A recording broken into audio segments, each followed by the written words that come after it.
Hello दोस्तों, आप कैसे हैं। उम्मीद करते हैं कि आप अच्छे होंगे, स्वस्थ होंगे और बढ़िया तरीक़ा से पढ़ाई भी करते होंगे। दोस्तों, आज के इस वीडियो में ये मॉडल पेपर के बारे में बात करने वाले हैं। दोस्तों, जो बच्चे 2026 की बोर्ड एग्जाम की तैयारी करते हैं, दोस्तों बता दें कि अगर आप इसमें से सारे प्रश्न याद कर लेते हैं तो इसमें से 10% क्वेश्चन जरूर फंस जाएगा। ठीक, तो सबसे पहले हम क्या करेंगे, 20 ऑब्जेक्टिव क्वेश्चन देखेंगे। हाँ, 20 ऑब्जेक्टिव क्वेश्चन में आपका कितना प्री बोर्ड में सही है ये भी मिला लीजिएगा। ठीक, और क्या क्या प्रश्न आया है ये भी देख लीजिएगा। तो आइए देख लेते हैं कैसे। तो सबसे पहले बता दूं दोस्तों कि आप अगर पेपर आपको मिला होगा तो कुछ इस तरह आपको देखने को मिलेगा। फिर आगे इसके चलते हैं तो 20 ऑब्जेक्टिव क्वेश्चन हमको मिलेगा। फिर आगे देख लीजिए। देखिए यहाँ पर पहला क्वेश्चन ऑब्जेक्टिव पूछा है कि जयशंकर प्रसाद का नाटक नहीं है। दोस्तों, अगर आप प्रश्न पढ़ते हैं तो पूरा ध्यान पूर्वक पढ़िए। इसमें क्या पूछ रहा है, पूछ रहा है कि जयशंकर प्रसाद का नाटक नहीं है। ठीक, कई सारे ऐसे बच्चे हैं जो पूरा नहीं पढ़ते हैं और प्रश्न को समझ नहीं पाते हैं और पूरा मतलब गलत करके आ जाते हैं।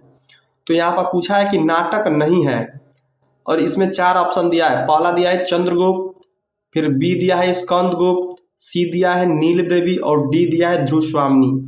तो दोस्तों बता दें कि चंद्रगुप्त भी इनका क्या है, नाटक है। स्कंदगुप्त भी है और ध्रुवस्वामिनी भी है।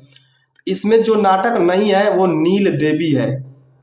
ठीक है, नील देवी जो है जयशंकर प्रसाद का नाटक नहीं है। ये ऑप्शन सही हो जाएगा, सी ऑप्शन। फिर आगे देखिए दूसरा प्रश्न क्या पूछा है कि किस लेखक के निबंधों को चिंतामणि नाम से संकलित किया गया है। तो इसमें भी 4 ऑप्शन दिया है। पहला दिया है श्याम सुंदर दास, फिर दिया है दूसरा है गुलाब राय, फिर दिया है शांति प्रिय द्विवेदी और डी नंबर में दिया है आचार्य रामचंद्र शुक्ल। तो दोस्तों बता दें कि आचार्य रामचंद्र शुक्ल का चिंतामणि जो है वही उनके रचना है। आचार्य रामचंद्र शुक्ल का ही है चिंतामणि रचना। तो इन्हीं से संकलित किया गया है। डी ऑप्शन आपका सही हो जाएगा। फिर आगे देखिए तीसरा नंबर कि प्रेमचंद का उपन्यास नहीं है। इसमें नहीं है पूछा है कि उपन्यास जो है प्रेमचंद जी का है। 4 ऑप्शन दिया है, इसमें से कौन उपन्यास नहीं है। पहला है ए सेवा सदन, बी चित्रलेखा, सी रंगभूमि और डी गबन। तो दोस्तों बता दें कि जो सेवा सदन है वो प्रेमचंद जी का ही है रचना, सी रंगभूमि उन्हीं का है और डी गबन भी उन्हीं का है। लेकिन बी ऑप्शन जो चित्रलेखा है वो उनका उपन्यास नहीं है। यही ऑप्शन क्या हो जाएगा, सही हो जाएगा। फिर आगे देखिए 4 नंबर में कारवां एकांकी के लेखक है। कारवां एकांकी के लेखक है, 4 ऑप्शन दिया है भुवनेश्वर प्रसाद, फिर दिया है दूसरा राम कुमार वर्मा, सी दिया है उपेंद्र नाथ अश्क, डी दिया है लक्ष्मी नारायण लाल। तो इसका जो राइट आंसर हो जाएगा ए ऑप्शन भुवनेश्वर प्रसाद कारवां एकांकी के लेखक हैं। फिर आगे देखिए 5 नंबर में तूफानों के बीच रिपोर्टाज के लेखक हैं। इसमें भी 4 ऑप्शन।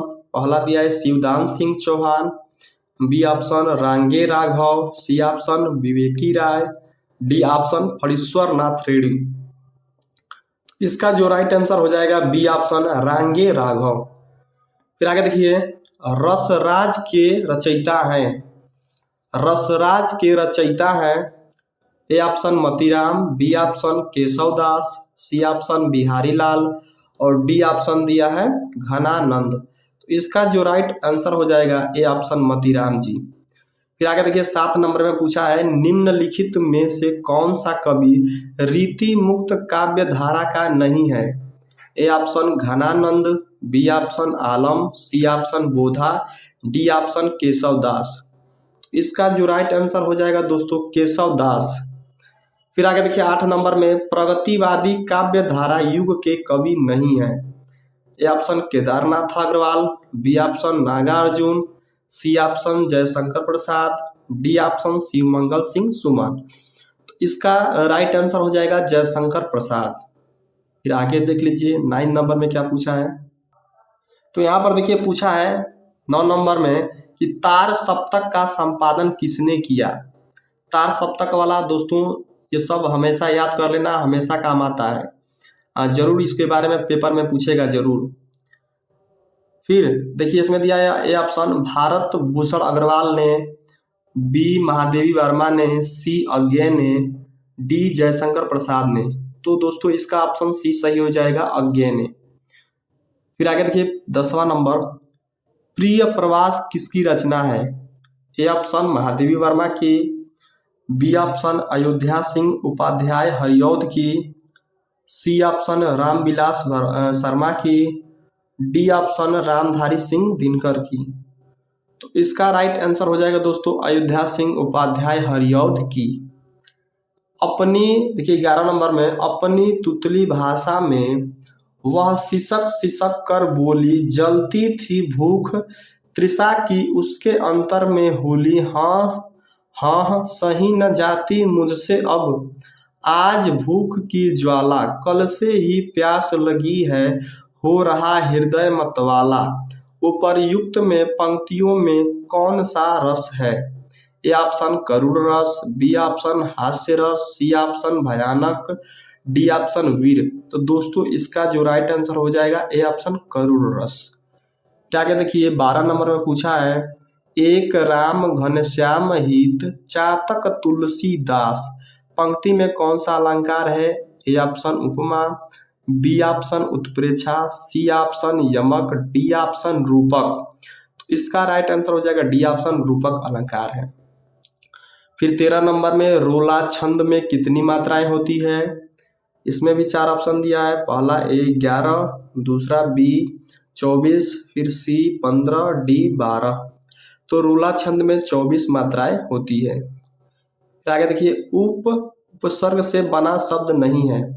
ए ऑप्शन उपकूल, बी ऑप्शन उपनिवेश, सी ऑप्शन उपर्युक्त, डी ऑप्शन उपदेश।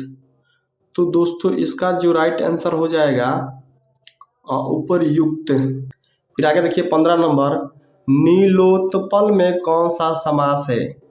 ए ऑप्शन द्वंद्व, बी ऑप्शन कर्मधारय, सी ऑप्शन अव्ययीभाव, डी ऑप्शन बहुव्रीहि। तो इसका राइट आंसर हो जाएगा कर्मधारय समास है। फिर आगे देखते हैं 16 नंबर में क्या पूछा है। फिर देखिए यहाँ पर पूछा है 16 नंबर में, गेहूं का तत्सम रूप है। ए ऑप्शन दिया है गोहूं, बी ऑप्शन दिया है गोमल, सी ऑप्शन दिया है गोमाता, डी ऑप्शन दिया है गोधूम। इसका ऑप्शन डी सही हो जाएगा, गोधूम होता है गेहूं का तत्सम रूप। फिर 17 में दिया है त्वया में विभक्ति और वचन है। ए ऑप्शन सप्तमी विभक्ति बहुवचन, बी ऑप्शन प्रथमा विभक्ति द्विवचन, सी ऑप्शन तृतीय विभक्ति एकवचन, डी ऑप्शन पंचमी विभक्ति बहुवचन। इसका राइट आंसर हो जाएगा तृतीय विभक्ति एकवचन, सी ऑप्शन। फिर 18 नंबर में, रचना के आधार पर वाक्य का भेद नहीं है। ए प्रश्नवाचक वाक्य, बी सरल वाक्य, सी संयुक्त वाक्य, डी मिश्र वाक्य। इसका ऑप्शन ए सही हो जाएगा, प्रश्नवाचक वाक्य। 19 नंबर में, राजेश द्वारा मधुर गीत गाया, वाक्य में कौन सा वाच्य है? ए ऑप्शन कृत्यवाच्य, बी ऑप्शन भाववाच्य, सी ऑप्शन कर्णवाच्य, डी ऑप्शन कर्मवाच्य। तो इसका राइट आंसर हो जाएगा कर्मवाच्य। फिर देखिए 20 नंबर में, इनमें से अभिकारी का चयन कीजिए। ए संज्ञा, बी क्रिया विशेषण, सी सर्वनाम, डी क्रिया। इसका ऑप्शन बी सही हो जाएगा, क्रिया विशेषण। तो ये हम लोग का 20 ऑब्जेक्टिव क्वेश्चन है। फिर आगे देखते हैं कि प्रश्न क्या पूछा है। तो यहाँ से प्रश्न पूछा है, देखिए ये प्रश्न है, मगर ऐसा ना आज तक हुआ और ना आगे होगा, दूसरों को गिराने की कोशिश तो अपने को बढ़ाने की कोशिश नहीं की जा सकती। एक बात और है कि संसार में कोई भी मनुष्य निंदा से नहीं गिरता, उसके पतन का कारण सद्गुणों का ह्रास होता है। इसी प्रकार कोई भी मनुष्य दूसरों की निंदा करने से अपनी उन्नति नहीं कर सकता। उन्नति तो उसकी तभी संभव होगी जब वह अपने चरित्र को निर्मल बनाए तथा अपने गुणों का विकास करे। देखिए इसमें आपको प्रश्न 3 दिया है, जिसमें से पहला संदर्भ करना है। इसमें बोला भी है कि उपयुक्त गद्यांश का संदर्भ लिखिए। फिर दूसरा दिया है गद्यांश के रेखांकित अंश की व्याख्या कीजिए। फिर तीसरा दिया है किसी व्यक्ति की उन्नति कब संभव है, इसका आंसर इसी में छुपा है, आप इसको खोजकर लिख सकते हैं। फिर आगे देख लीजिए प्रश्न क्या पूछा है। देखिए यहाँ पर अगर आपको वो आ रहा है तो ठीक है, पहला में का नहीं आ रहा है तो उसी में एक और अथवा करके दिया है, आप इसको कर सकते हैं। मानव को चंद्रमा पर उतारने का यह सर्वप्रथम प्रयास होते हुए भी असाधारण रूप से सफल रहा। ये किस पाठ से लिया गया है, इसको थोड़ा सा देख लेना और बढ़िया तरीका से पढ़ लेना। इसका आंसर एक प्रश्न का इसी का आंसर इसी में छुपा रहता है, आप इसको ढूंढ कर लिख लेना है। ठीक, फिर आगे देखें दूसरा प्रश्न। तो निम्नलिखित में से किस पदांश पर आधारित उसके सभी प्रश्नों के उत्तर दीजिए। 6 नंबर का आता है दोस्तों। ठीक, तो इसमें भी मेरी भाव बाधा हरो राधा नागरी सोई, इसमें भी क्या करना है, देखिए यहाँ पर पदांश संदर्भ लिखना है, फिर जितना रेखा खींचा गया है उसका अर्थ लिखना है, फिर तीसरा का प्रश्न करना है। उसी तरह पहले की तरह इसको भी करना है, दूसरा में भी। इसमें भी क्या दिया है, अगर आपको यह आ रहा है तो ठीक है, नहीं आ रहा तो अथवा में एक और दिया है, निर्भय स्वागत करो मृत्यु का, ये आप कर सकते हैं। ठीक, इसके आगे प्रश्न दिया होगा, देखिए यहाँ पर दिया है उपयुक्त पदांश का संदर्भ लिखिए, तो ऐसे आप कर सकते हैं। तीसरा में क्या दिया है, संस्कृत दिया है, संस्कृत को क्या करना है, हिंदी में अनुवाद करना है। वाराणसी से दिया है दोस्तों, वाराणसी वाला जरूर याद कर लीजिएगा। वाराणसी सुविख्याता प्राचीना नगरी इयम विमल सलिल तरंगाया गंगाया कूले स्थिता अस्या घटनायम वल्याकृति पंक्ति धवलायम चंद्रिकायम बहुराजते अगणित पर्यटक सुदूरेभ्य देशेभ्य नित्यम अत्र आयान्ति अस्या घटनाम शोभाम विलोक्य इमं बहु प्रशंसति। अगर आपको ये आ रहा है तो करिए, नहीं तो अथम करके कर दिया है आम स्वीकृत समय, ये कर सकते हैं। 5 नंबर आपको मिल जाएगा दोस्तों। इसमें आपको संदर्भ भी लिखना है और इसका अनुवाद भी करना है हिंदी में। आगे देखिए 4 नंबर में, निम्नलिखित संस्कृत पदांशों में से किसी एक का संदर्भ सहित हिंदी में अनुवाद कीजिए। तो इसमें क्या दिया है दोस्तों, माता गुरुतरा भूमे खात पितोच्च तरस्थता, इसका क्या करना है, संदर्भ भी लिखना है, किस पाठ से लिया गया है और इसका हिंदी में भी अनुवाद करना है। इसके लिए भी 5 नंबर आपको मिल जाएगा। फिर आगे देखिए कि 5 नंबर में प्रश्न पूछा है कि अपने पठित खंड काव्य के आधार पर निम्नलिखित प्रश्नों में से किसी एक प्रश्न का उत्तर दीजिए। तो दोस्तों इसमें क्या करना है, मुक्ति दूत में आपको पंचम सर्ग का सारांश लिखना है।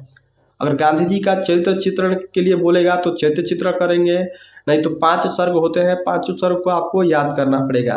तो यहाँ पर पंचम सर्ग का सारांश लिखिए। इसमें देखिए यहाँ पर बोला है, ठीक, हम लोग का गांधी जी का चरित्र चित्रण आएगा तो आएगा, नहीं तो सारांश लिखने के लिए आएगा। आगे देख लेते हैं क्या क्या दिया है। तो दोस्तों हम लोग को क्या करना है, पंचम सर्ग लिखना है मुक्ति दूत में। फिर आगे देखिए क्या प्रश्न पूछा है, 6 नंबर में पूछा है, निम्नलिखित लेखकों में से किसी एक लेखक का जीवन परिचय देते हुए उनकी एक प्रमुख रचना का उल्लेख कीजिए। दोस्तों ऐसा कीजिए कि पद्यांश का 3 कवि और गद्यांश का 3 लेखक का और कवि का 3 लेखक 3 कवि का याद कर लेंगे तो उसमें आपका हिंदी में निपट जाएगा। ठीक, 3 लेखक और 3 कवि का आप जीवन पहले से, मतलब पहला चैप्टर, दूसरा चैप्टर, तीसरा चैप्टर, ये 3 कवि, फिर उधर से पहला चैप्टर, दूसरा चैप्टर, तीसरा चैप्टर, ये 3 कवि ऐसे याद कर लेंगे तो आपका पेपर में पूरा फंस जाएगा। ठीक, जैसे दिया है रामचंद्र शुक्ल, राजेंद्र प्रसाद, पद्मलाल, पुन्नालाल बख्शी, रामधारी सिंह दिनकर। ठीक, यह लेखक का जीवन परिचय लिखना है, 5 नंबर आपको मिल जाएगा। फिर इसमें देखिए क्या कह रहा है, कवि में इसका कवि का जीवन परिचय लिखना है, पहले में लेखक का, दूसरे में कवि का जीवन परिचय। पहला दिया है सूरदास, दूसरा दिया रसखान, तीसरा दिया है मैथिली शरण गुप्त और 4 नंबर में दिया है वो अशोक वाजपेयी। इसको कर सकते हैं, ठीक है, 3 उसमें से और 3 इसमें से। तो सूरदास जी का याद कर लीजिएगा, फिर तुलसीदास जी, ऐसे करके 3 चैप्टर तक याद कर लीजिएगा। ठीक, आगे देख लीजिए।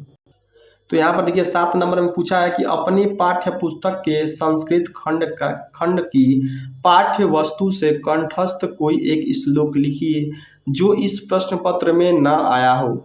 तो दोस्तों हमको ऐसा श्लोक लिखना है, ठीक, जो इस पेपर में न दिया हो, जो इस पेपर में, जो कि हम जैसा श्लोक लिख रहे हैं और इसी पेपर में दिया है तो आपका मान्य नहीं माना जाएगा। ऐसा लिखिए जो इस पेपर में न दिया हो। ठीक, इसके लिए आपको 2 नंबर मिल जाएगा। श्लोक लिखते हैं 2 लाइन का। फिर 8वां प्रश्न देखिए, आपके मित्र ने 10वीं कक्षा की परीक्षा में जिले में प्रथम स्थान प्राप्त किया है, उसे एक बधाई पत्र लिखिए। अथवा ये आ रहा है तो ठीक है, नहीं तो एक और कर सकते हैं, डेंगू और मलेरिया के बढ़ते हुए प्रकोप को देखते हुए जिले के चिकित्सालय में अपर्याप्त चिकित्सा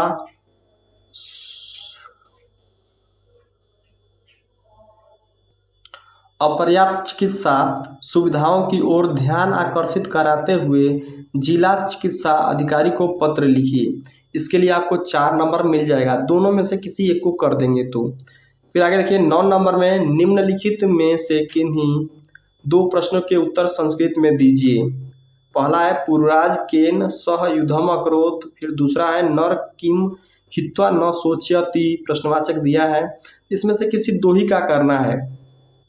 फिर 10 नंबर में, निम्नलिखित में से किसी एक विषय पर निबंध लिखिए। तो पहला है जीवन में अनुशासन का महत्व, फिर दूसरा है प्रदूषण की समस्या और समाधान, जनसंख्या वृद्धि का समस्या और समाधान, देश प्रेम और मन के हारे हार मन के जीते जीत। ये 5 दिया है, जिसमें से किसी एक पर निबंध लिखना है। 7 नंबर आपको मिल जाएगा। उम्मीद करते हैं कि आपको समझ में आ गया होगा दोस्तों। ठीक, आप बढ़िया तरीक़ा से इसकी भी तैयारी कर लीजिए अगर आप बोर्ड एग्जाम में 10 में है तो। ठीक है, तब तक के लिए धन्यवाद दोस्तों।